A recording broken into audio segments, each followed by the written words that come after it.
नमस्कार। Story bouquet में पेश है दीपक श्रीवास्तव की कहानी 27 साल की सांवली लड़की। 2-3 दिनों से घर की सुगबुगाहट से लग रहा था कि किस्सा वही पुराना है। माँ की बड़बड़ाहट बढ़ गई थी, पापा की चुप्पी भी। फोन किए जा रहे थे। मामा के फोन मकान मालिक कपूर अंकल के यहां आ रहे थे। माँ का बेवजह का दुलार, उनका आकर सिर पर हाथ फेरना भी दिन में कई बार हो रहा था। मामा के फोन से लग रहा था कि इस बार का वेन्यू इलाहाबाद होना चाहिए। यदि इस बार मैं दिखाई जाती हूं तो मेरे शादी डेटाबेस फाइल की ये 17वीं एंट्री होगी। जब हमें कंप्यूटर डिप्लोमा में पहली बार database management system Amit sir या अमित ने पढ़ाया और उसकी लैब में अपने मन से कोई डेटाबेस फाइल बनाने को कहा गया, तब मैंने अपनी शादी डेटाबेस फाइल ही बनाई, जिसकी फील्ड्स थीं देखने वाले लड़कों के नाम, उनकी नौकरी, देखने वाली जगह, आए हुए रिश्तेदारों की संख्या, मांगा गया दहेज तथा आखिरी फील्ड रिमार्क की थी। रिमार्क का कॉलम सब में खाली था। अमित और मेरे परिचय की वजह भी यही फाइल थी। मैंने जब पहली बार ये फाइल बनाई तब उसमें 11 रिकॉर्ड्स थे और अब अपेंड होकर यानी बढ़कर हो गए हैं 16। घर की गतिविधियों से लगता है कि 17वां रिकॉर्ड भी जल्दी ही बढ़ाया जाने वाला है। 27 साल की सांवली लड़की 17 बार तो दिखाई दी जा सकती है। मुझे मानसिक रूप से तैयार करने की प्रक्रिया चल रही थी। माँ मेरे आसपास घूम रही थी। पापा दूर से ही मेरी प्रतिक्रिया पर नजर रख रहे थे। मैं जानती थी क्या कहा जाने वाला है। हर बार मुझे दिखाए जाने से पहले इन चीजों की पुनरावृत्ति होती है। माँ पापा दोनों यही डरते हैं कि दिखाए जाने के विरोध में कहीं मैं न कर दूं। यह चिंता उनके व्यवहार में मुझे दिखती है। इसके पीछे एक घटना है। जब 8वीं बार दिखाए जाने का प्रस्ताव मेरे पास आया तब मैंने स्पष्ट रूप से इनकार कर दिया। पिछली हर बार से शायद अगली बार तय हो जाए कि प्रस्तावना पर मुझे तैयार किया जा रहा था। शनिवार का दिन था। पापा छुट्टी लेकर घर पर ही थे। उनके ही किसी दोस्त के परिचित के यहां बात चल रही थी। मेरे इनकार कर देने पर घर में सन्नाटा छा गया था। माँ पापा किसी ने मुझसे कुछ नहीं कहा। शाम के 3 बजे थे। पापा के दोस्त के यहां शाम 7 बजे सत्यनारायण भगवान की पूजा में मेरे दर्शन का सुख लोग लेने वाले थे। मैं अपने कमरे में जाकर लेट गई। माँ कुछ देर खटर पटर करती रहीं, फिर बगल के मिश्रायन आंटी के यहां चली गईं। पापा दूसरे कमरे में खामोश बैठे रहे। मुझे समझाने कोई नहीं आया। 5 बजे किचन से कुछ बर्तनों की आवाज आई। मैं वहां गई। पापा चाय बनाने की तैयारी कर रहे थे। मैंने उनसे कहा, लाइए पापा, मैं बना दूं। वो घूमे और मुझसे नजर बचाकर चले गए। उनकी आंखें सूजी थीं और अभी भी डबडबाई थीं। 58 साल का आदमी अपनी बेटी, समाज, शादी की व्यवस्था और उसके अंतर विरोधों से तालमेल नहीं बैठा पाने की विवशता से रो रहा था। उसकी कोई गलती नहीं थी। मुझे शादी की पूरी व्यवस्था से ही नफरत हो गई। अपनी शादी को लेकर पहली और आखिरी बार उस दिन किचन में मैं फूट फूट कर रोई। चाय बनाकर पापा को देने बाहर आई और जाने की सहमति मैंने दे दी। पापा को कोई खुशी नहीं हुई। उसके बाद मैंने कभी ना नहीं किया। दिखाए जाने के बाद का घटनाक्रम निराशाजनक होता है। लड़के वालों का जब जवाब आ जाता है तब पापा मुझसे मुंह छिपाए घूमते हैं। हमेशा बोलती रहने वाली माँ भी कुछ दिन चुप रहती हैं। उन दिनों मेरी अपनी दुनिया में दखल देने वाला कोई नहीं होता है। जब कभी आईने के सामने खड़ी होती हूं तो सामने खड़ी लड़की को देखती हूं। सांवला सा गोल चेहरा, छोटी सी नाक और माथे पर पसीने की बूंद, औसत आंखें, साधारण से गाल, छोटी सी थोड़ी, उस पर एक काला तिल और माथे पर ढेर सारे प्रश्नवाचक चिन्ह। जया भाभी कहती हैं कि तुम्हारी स्किन ऑयली है, इसलिए उस पर मेकअप करना कठिन है। अब ऑयली स्किन तो ऑयली ही रहेगी, उसमें मैं क्या कर सकती हूं? पसंद नहीं किए जाने से पहले मुझे बहुत कष्ट होता था। अंदर कुछ मर जाता था। आंसू पसीजते जरूर थे, लेकिन मैं उन्हें आंखों के बजाय गले से उतारती थी। हालांकि मेरा सौंदर्य मेरी शादी तय न होने का एकमात्र कारण नहीं है, लेकिन बार बार की अस्वीकृति मेरे असुंदर होने के बोध को कुरेदती है। अब मुझे कोई चोट नहीं पहुंचती है।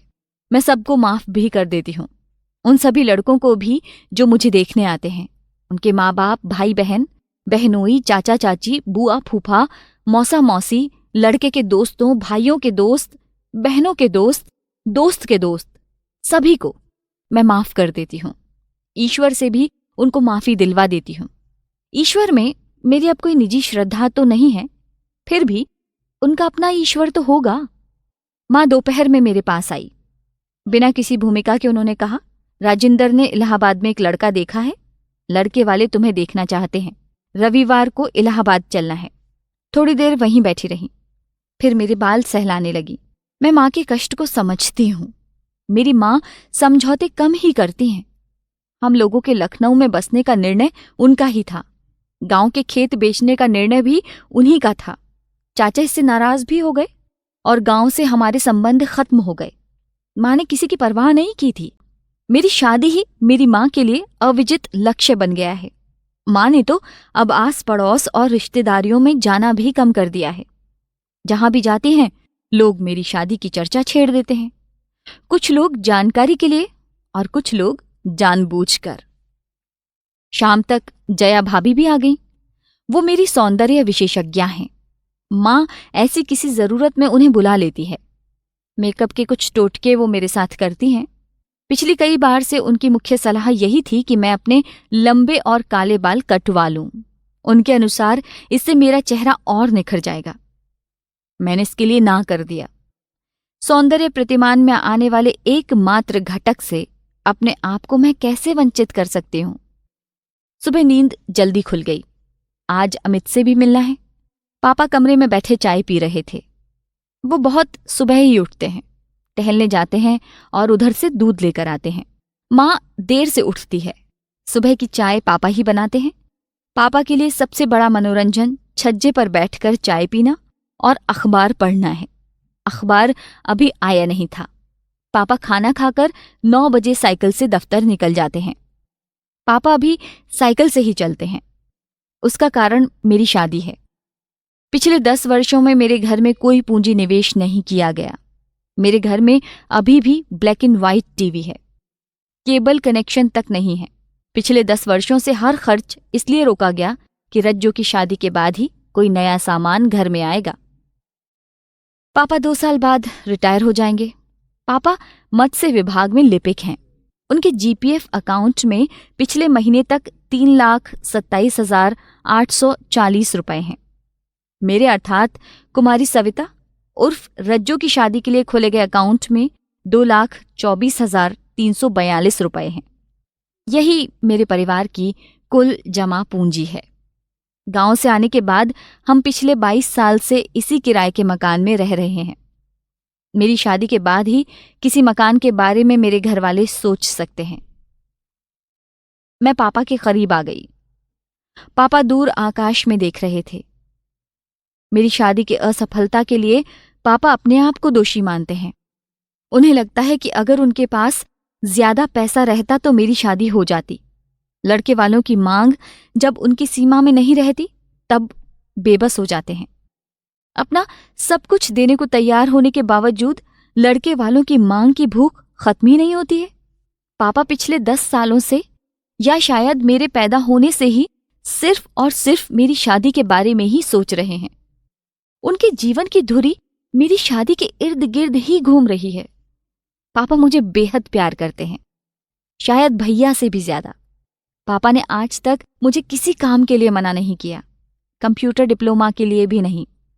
हालांकि उसमें 20,000 रुपए लगे। मेरी शक्ल पापा से मिलती है। कहते हैं जिन लड़कियों की शक्ल उनके पिता से मिलती है वो अपने पिता के लिए भाग्यशाली होती हैं। मैं उनके लिए भाग्यशाली नहीं रही हूं, अभी भी दुख दे रही हूं। पापा को देखते हुए मेरे भीतर प्यार, दया, सहानुभूति और ममता का मिला जुला भाव उमड़ने लगा। मैं उठी और मैंने पापा के गाल को चूम लिया। बढ़ी हुई दाढ़ी की चुभन महसूस हुई। मुझे लगा कि मेरे इस लाड़ से पापा को आश्चर्य होगा, लेकिन ऐसा नहीं हुआ। वो मेरी तरफ देखकर मुस्कुराने लगे। 1, निष्क्लांत मुस्कान। कितना सहते हैं मेरे पापा। घर में भी सभी उन्हीं को दोषी बनाते हैं। अभी पिछले महीने भैया आए थे। भैया मुझसे 10 साल बड़े हैं और दिल्ली में नौकरी करते हैं। भैया चालाक हैं। वो आते ही पापा पर मेरी शादी को लेकर आक्रामक मुद्रा में चढ़ बैठे। कहने लगे कि उन्होंने दिल्ली में कई जगह मेरी शादी की बात चलाई है। मुझे हंसी आई, क्योंकि फोटो तो वो मेरी एक ही लेकर गए थे। देर तक छज्जे पर बैठकर मैं और पापा फिल्मों की बातें करते रहे। 10 बजे मैं तैयार होकर घर से निकली। यूनिवर्सिटी भी जाना था। मैंने इंग्लिश में प्रथम श्रेणी में MA किया है। अब सोच रही थी कि PhD कर लूं। डिपार्टमेंट गई, लेकिन प्रोफेसर सेन से मुलाकात नहीं हो सकी।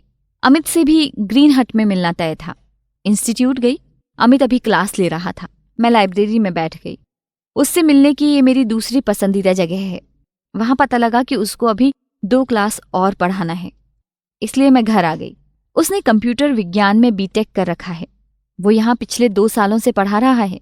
हालांकि मेरा डिप्लोमा खत्म हुए 7 महीने हो गए, लेकिन मेरी मुलाकात अमित से बनी रही। अमित कुछ ही दिनों में विदेश चला जाएगा। USA का वीज़ा मिलना अब कठिन है, इसलिए उसके पापा प्रयास कर रहे हैं कि कनाडा का वीज़ा मिल जाए। कनाडा का वीज़ा मिलना आसान है, उसमें एक स्पॉन्सर की ज़रूरत रहती है। अमित के मौसा उसे स्पॉन्सर कर देंगे। उसके पापा और मौसा पैसे के लेन देन का आपस में कर लेंगे। अमित के पापा सिंचाई विभाग में बड़े पद पर हैं। देखने में सुंदर है अमित। गोरा चेहरा, ऊंचा मस्तक, सुंदर ग्रीवा, जैसे पात्र शिवानी की कहानियों में आते हैं। उसकी रुचि मुझ में क्यों हुई, यह मैं नहीं जानती। वो मुझे पढ़ाता था। मेरी शादी की डेटाबेस फाइल जब उसने देखी तो बहुत देर तक पढ़ता रहा। उसने कोई प्रतिक्रिया नहीं दी। वैसे भी उसकी प्रतिक्रिया को पढ़ पाना मुश्किल होता है। हमारी घनिष्ठता उसके बाद बढ़ती गई। हम रेस्तरां में चाय पीते या फिर लाइब्रेरी में मिलते। हम बाहर भी कार्यक्रमों, आयोजनों, बुक फेयर, पुष्प प्रदर्शनियों में साथ जाते। इस शहर में कुछ न कुछ ऐसा होता ही रहता है। अमित के साथ होने पर ज्यादा मैं ही बोलती हूँ। उसके दोस्त इस शहर में नहीं के बराबर हैं। उसकी पढ़ाई लगातार इस शहर के बाहर हुई है, शायद इसलिए अमित के साथ अपने रिश्ते को मैं कभी परिभाषित नहीं कर पाई। अमित का साथ मुझे अच्छा लगता है। जितनी देर मैं उसके साथ रहती हूँ, जीवन के वो पल जीवंत लगते हैं। घर पर भी कभी कभी उसकी याद आती है, सपनों में भी वो आता है, लेकिन अपने भुलक्कड़पन से मुझे ये याद नहीं रहता कि वाकई उन सपनों में होता क्या था। अमित ने कभी जाहिर नहीं होने दिया कि उसके मन में क्या है। कभी कभी बैठे हुए या फिल्म देखते समय उसका हाथ मेरे हाथ पर आता जरूर था। 1-2 बार सिनेमा हॉल में अंधेरे में उसकी उंगलियों की पकड़ को अपने पोरों पर मैंने महसूस किया। मैंने भी अपना हाथ वहीं रहने दिया था। वह पकड़ पूरी फिल्म भर कसती और ढीली होती रही। बात उससे आगे कभी नहीं बढ़ी। उजाले के बाद सब कुछ खो जाता था। ऐसा नहीं था कि मैं अपने शरीर और उसके अनुभवों से अनभिज्ञ थी। यह पुरुष समाज 27 साल की लड़की को, भले ही वो सांवली क्यों ना हो, सभी शारीरिक व इंद्रिय अनुभूतियों से परिचित करा ही देता है। मैंने कभी प्रेम नहीं किया था। प्रेम के अनुभवों से मैं अनभिज्ञ थी। आज तक मुझे किसी ने आई लव यू का प्रचलित डायलॉग भी नहीं कहा है। फिल्मों में मैंने देखा था और किस्से कहानियों में पढ़ा था कि नायक नायिका एक दूसरे की स्वीकृति के बाद ही प्रेम संबंधी गतिविधियों में संलग्न होते हैं। अमित की तरफ से ऐसी कोई स्वीकृति नहीं आई थी। अमित मेरी शादी की समस्या से वाकिफ था। उसका कहना था कि शादी करना कोई जरूरी तो नहीं है।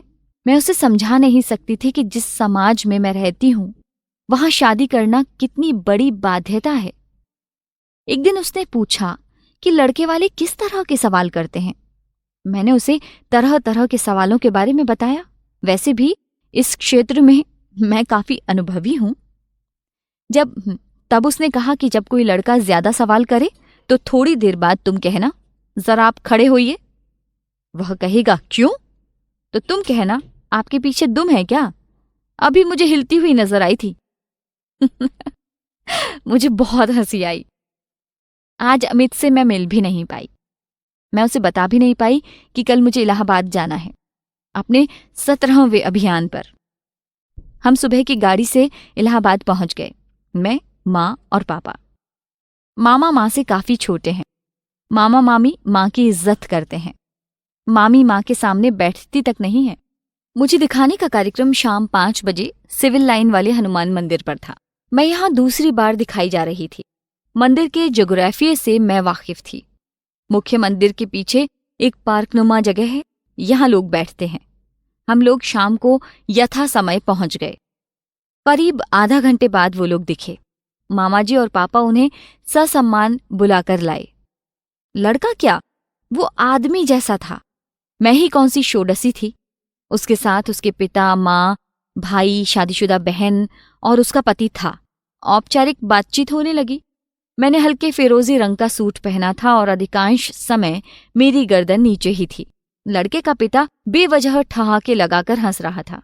कुछ देर बाद लड़के की बहन माँ के पास आकर फुसफुसाई। लड़का अकेले में मुझसे मिलना चाहता था। माँ ने कहा, जाओ बेटा टहलाओ। मैं उठी और चल दी। लड़के के पिता ने फिर जोरदार ठहाका लगाया और कहा, हमारे जमाने में तो ये आनंद था ही नहीं। मैं उन लोगों से दूर जाकर एक बेंच पर बैठ गई। पीछे पीछे राजकुमार साहब भी आ गए और बगल में बैठ गए। मेरी आंखें अभी भी नीचे थीं। उसने नीले रंग की शर्ट और क्रीम रंग की पैंट पहन रखी थी। एकाएक मुझे अमित की दुम वाली बात याद आ गई। मुझे हंसी आने लगी। मेरी इच्छा हुई कि देखें इसके पास दुम है या नहीं। मैंने सिर उठाकर उसे ध्यान से देखा। उसने अपने कपड़े और चेहरे पर अच्छी मेहनत कर रखी थी। कुल मिलाकर ठीक ठाक ही था। मैं जब उसका जायजा ले रही थी तो कमर के पास नजर पहुंचने पर मुझे फिर दुम वाली बात याद आ गई और रोकते रोकते भी मुझे हंसी आ गई। अभी तक वो कुछ नहीं बोला था। मेरी इस अप्रत्याशित हंसी पर उसे आश्चर्य हुआ। वो कसमसाया और फिर बोला, लखनऊ तो बड़ा शहर है, आप वहां कहाँ कहाँ घूमी हैं? पहले ही सवाल से बजरिए स्वच्छंदता, चरित्र की जांच पड़ताल मेरे लिए नया अनुभव नहीं था। मैंने कहा, जी मैं अकेले कहीं नहीं जाती, किसी के साथ ही जाती हूँ, इसलिए रास्ते की पहचान मुझे नहीं है। पापा को मेरा अकेले आना जाना पसंद नहीं है। उसने फिर पूछा, आपने एमए किया है? मैं पहले चुप रही, फिर धीरे से कहा, जी हाँ, अंग्रेजी विषय में। उसने कहा, आगे क्या करेंगी? मैंने हास्य के पुट के साथ कहा, जी जैसा आप लोग चाहेंगे वही करूंगी। वह थोड़ा भ्रम की स्थिति में आ रहा था। उसे शायद लग रहा था कि मैं गंभीर नहीं हूं। उसने फिर पूछा, आपकी हॉबीज क्या हैं? मैं आज कोई मौका नहीं छोड़ना चाहती थी। मैंने कहा, जी मुझे घर का कामकाज करना अच्छा लगता है, बुजुर्गों की सेवा करना भी अच्छा लगता है और खाली समय में सिलाई कढ़ाई करती हूँ। समय मिलने पर भगवान के भजन सुनती हूँ। मेरी आवाज की तलखी को वो समझ चुका था। मेरी बहुत इच्छा हुई कि मैं उससे पूछूं कि आपके पास दुम है। जज्ब कर गई। मैंने कहा, आप अपने बारे में बताइए। घबराहट उसके चेहरे पर नमूदार हो रही थी। तभी उसकी बहन आती दिखाई दी। हम वापस उसी मजमे में पहुंचे। मामाजी की लाई मिठाई और समोसे लोग खा चुके थे। वहां भी सारी बातचीत के विषय चुक ही गए होंगे। वो लोग बाद में बात करने को कहकर विदा हो लिए। मुझे ही परिणाम के बारे में पता था। मैं मामा मामी को जबरदस्ती सिविल लाइंस ले गई। मैंने वहां डोसा और आइसक्रीम खाया। सब लोग मेरी खुशी को देखकर खुश हुए। सुबह 3 बजे खटपट से मेरी नींद खुली। मामी किचन में कुछ कर रही थी। हम लोगों की ट्रेन 6 बजे की थी। मैं किचन में गई। मामी मेरे लिए सत्तू भर छानने वाली लिट्टी बना रही थी। मुझे लिट्टी बेहद पसंद है। सब्जी बन चुकी थी। मामी ने पूछा, बच्ची चाय पिएगी? मामी मुझे बच्ची कहती हैं। मैंने नहीं कहा और मामी की लिट्टी हटाकर छानने लगी। मामी ने लाड़ से मुझसे कहा, मेरी सुंदर बच्ची की शादी तो राजकुमार से होगी। मैं हंसने लगी। लखनऊ पहुंचकर मैं दिन भर सोई। मैंने सोचा कि कल यूनिवर्सिटी में प्रोफेसर सेन से मुलाकात भी करूंगी और अमित से तो अवश्य मिलना है। उसे इलाहाबाद का हाल भी तो सुनाना है। अगले दिन यूनिवर्सिटी गई। डिपार्टमेंट में प्रोफेसर सेन से मुलाकात हुई। रिसर्च में रजिस्ट्रेशन की बात करने पर उन्होंने मुश्किलें बताई। काफी अनुनय करने पर 1 महीने बाद आने को कहा। उन्हें विदेश जाना था। उनका लड़का वहीं पर है। मैं इंस्टीट्यूट गई। अमित लैब में प्रैक्टिकल करा रहा था। उसने मुझे इशारा कर रेस्तरां में बैठने को कहा। वहां वो आधा घंटे बाद पहुंचा। मैं उससे 5 दिन बाद मिली थी। मुझे उसे बहुत कुछ बताना था। आते ही उसने कहा, सुनो सविता, मेरा वीजा आ गया है। मैं 1 हफ्ते में दिल्ली जा रहा हूं। वहां 5 हफ्ते का एडवांस कंप्यूटर कोर्स करके वहीं से अगले महीने की 22 तारीख को मेरी फ्लाइट टोरंटो के लिए है। पापा ने सारा इंतजाम कर लिया है। I am very happy, really happier than happy. मैं उसे और उसकी खुशी देख रही थी। वो अब जा रहा है मेरी जिंदगी से हमेशा के लिए, बहुत दूर। मैंने लड़कों की तरह हाथ मिलाकर उसे शुभकामनाएं दी। वो वाकई बहुत खुश था। उसने कॉफी का ऑर्डर किया। हमेशा कम बोलने वाला अमित आज अनवरत बोले जा रहा था। मैं ज्यादा बोलने वाली आज चुप थी। वो मुझे कनाडा के बारे में बता रहा था। उसने कहा कि 6 महीने में वो कनाडा से यूएसए पहुंच जाएगा, उसके सपनों के देश में। उसके सारे सपने अब पूरे होने वाले थे। अपनी खुशियों के इजहार से जब वो उबरा तब उसने मेरी तरफ ध्यान दिया। हम लोग कॉफी पी चुके थे। उसने मेरे दोनों हाथ अपने हाथों में लिए और मेरी तरफ देखकर कहा, सविता, हम लोग अच्छे दोस्त रहे। हम लोगों ने अच्छा समय साथ बिताया। उसके मजबूत गोरे हाथों में मेरी सांवली और छोटी छोटी हथेलियां समा गई थीं। मुझे लगा आज रेस्तरां में ज्यादा ही भीड़ और शोर है। यह अमित की बात मुझे साफ सुनाई नहीं दे रही है। उसने शायद कुछ और कहा हो और शोर की वजह से मुझे साफ साफ सुनाई नहीं दिया हो। अमित को जाने की जल्दी थी। उसे बहुत सी तैयारियां करनी थी। उसने पैसा चुकाया और हम रेस्तरां के बाहर आ गए। अमित ने मोटरसाइकिल स्टार्ट की, मुझे बाय कहा और चला गया। टाइम्स ऑफ इंडिया के दफ्तर तक उसकी मोटरसाइकिल मुझे दिखाई दी। मैं उसकी मोटरसाइकिल पर बहुत घूमी हूं। कभी कभी मुझे ये आशंका रहती थी कि अगर किसी परिचित ने देख लिया तो परेशानी हो सकती है। अब ऐसी कोई आशंका नहीं थी। उसे तो जाना ही था, आज नहीं तो कल। मुझे उसके जाने का कोई दुख नहीं था। शायद मैं उससे भी दुम के बारे में पूछना चाहती थी। बाहर तेज धूप थी। तेज धूप में भी मैं धूप का चश्मा नहीं लगाती हूं, क्योंकि सारे धूप वाले चश्मे काले होते हैं और मेरा रंग भी सांवला है। मैं घर नहीं गई। बगल में ही मेरी दोस्त नीरजा रहती है। उसके पति इस समय ऑफिस में रहते हैं।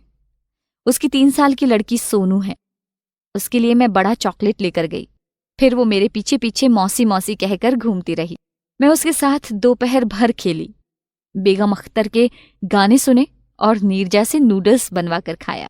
2 दिन बिना कुछ किए बीत गए। दोपहर में जब मैं सो रही थी तब माँ ने झकझोर कर उठाया। बाहर डाकिया आया था। उसके हाथ में मेरे नाम की रजिस्ट्री थी। रजिस्ट्री भारत सरकार सेवार्थ और दिल्ली कस्टम ऑफिस से थी। मैंने डाकिये से प्राप्ति पर हस्ताक्षर किए, पत्र को पढ़ा। एडिशनल कमिश्नर कस्टम ने एसएससी की चयन प्रक्रिया से सफल होने पर मुझे यूडीसी पद के लिए नियुक्ति पत्र भेजा था। मुझे 15 दिन में ज्वाइन करना था। घबराहट से मुझे सब धुंधला दिख रहा था। मैंने माँ को नियुक्ति के बारे में बताया। डाकिया अभी भी खड़ा था। माँ ने उसे 30 रुपए दिए। ये परिणाम तो समाचार पत्र में पहले आ गया होगा। मैं देख नहीं पाई थी। माँ भगवान की अलमारी तक गईं। वहीं उन्होंने दीपक जलाया और कुछ नहीं मिला तो गुड़ ही चढ़ा दिया। माँ के मैंने पैर छुए। उन्होंने मुझे अंकवार में लिया और खुशी से रोने लगी। उन्हीं हिचकियों के बीच उन्होंने कहा, मेरी बेटी ने बहुत दुख सहे हैं। मैं दौड़कर बाहर पीसीओ पर गई और पापा को फोन किया। पापा खुशी से फोन पर ही मुझे आशीर्वाद देने लगे। वो तुरंत घर आ रहे थे। मैंने भैया को दिल्ली फोन किया। अब मुझे किसे बताना था? मुझे अमित के घर का नंबर ज़बानी याद था। मैंने कभी उसके घर फोन नहीं किया। मैंने उसका नंबर मिलाया। फोन पर उसकी माँ आई। मैंने उनसे कहा, आंटी मैं सविता बोल रही हूं, अमित को बुला दीजिए। अमित के पदचाप की आवाज मुझे फोन पर सुनाई दे रही थी। आखिर उसे बताना भी तो जरूरी था कि जिसके साथ वो समय काट रहा था अब उसे किसी की जरूरत नहीं रही, किसी की भी नहीं, न अमित जैसों की, ना ही किसी राजकुमार से शादी की।